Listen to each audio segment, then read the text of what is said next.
What's up, everyone?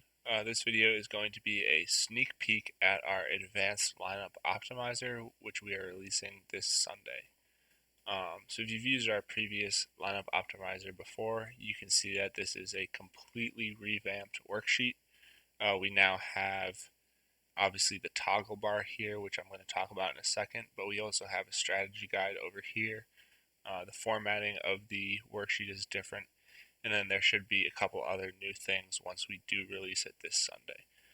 But I just wanted to show you guys kind of a sneak peek into what you can do with this toggle bar and why it can be so powerful when you are building a DFS lineup.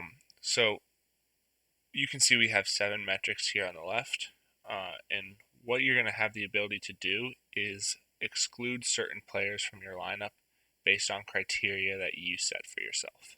So let's say, for example, you're building a GPP lineup and you wanted to exclude high ownership players or players who are projected to be highly owned, which makes sense because when you're building a GPP lineup, ownership should be one of your primary considerations. You want to find players who could have big games, who have high potential, that are going to be owned at lower percentages. And so one way you can do this now with our new optimizer is you can say the maximum ownership you're going to allow is 20%, for example. And you can see that that's going to go ahead and zero out. Oops. You can see that's going to go ahead and zero out certain players that we have projected to be owned over 20%. And it didn't zero out Luka, but that's because this sheet was imported before the Kristaps Porzingis news last night. And after that news, we actually had Luka's ownership in the 30%, I think. So you can see it zeroed out LeBron. Kristaps, I just gave a manual adjustment to for now. You could also go through the injury updates tab if you wanted to do that. I have a video on that on my YouTube channel. And then it zeroed out guys like John Wall, John Morant, so all guys who we were projecting to be owned at over 20%.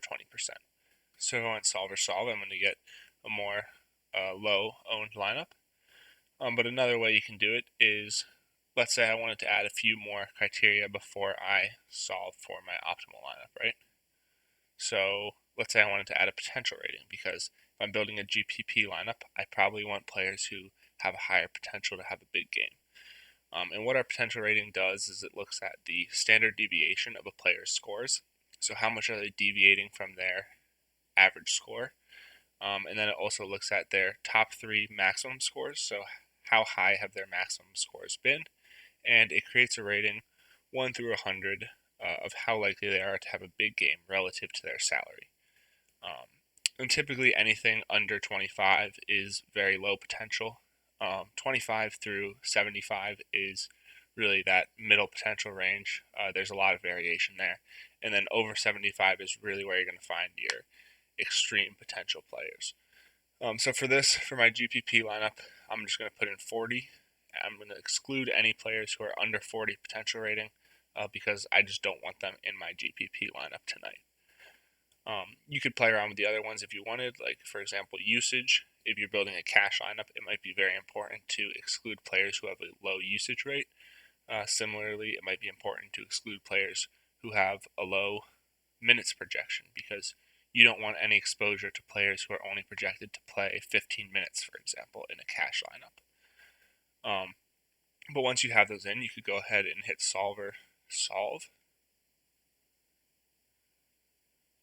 And that would build you your lineup based off of the criteria I have set already.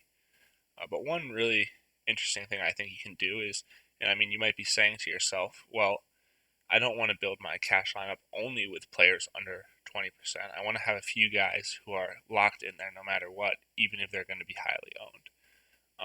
And for example, last night, I think a perfect example of that is LeBron.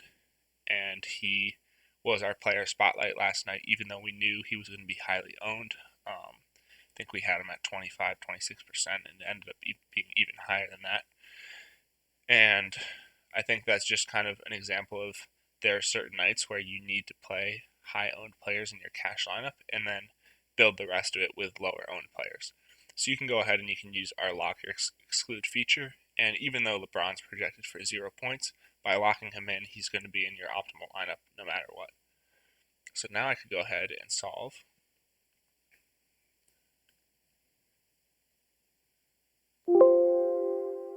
And you could see my optimal lineup over here on the left, or on the right, sorry. So for last night, it would have been LeBron, Chris Paul, Conley, Thaddeus Young, Wendell Carter, Josh Richardson, Carmelo, and Tim Hardaway Jr. And that lineup obviously would have been created based off of the criteria I had in the toggle bar. So I hope that starts to get you guys excited about using this on Sunday. There are obviously a ton more things you can do with this. You can exclude players with bad matchups here. You can look for players, and I actually have this in here for some reason, but you could look for players with a certain consistency rating, which again is used by looking at the standard deviation of a player's scores. So this time, if a player has less standard deviation from their mean score, then they're going to be a more consistent player. You could do usage minutes, so all these different factors you could kind of fine tune your lineup based off of those. So yeah, I mean, I hope you guys enjoyed this video. I hope you guys are excited to use this weekend, and I'll see you guys in the next one.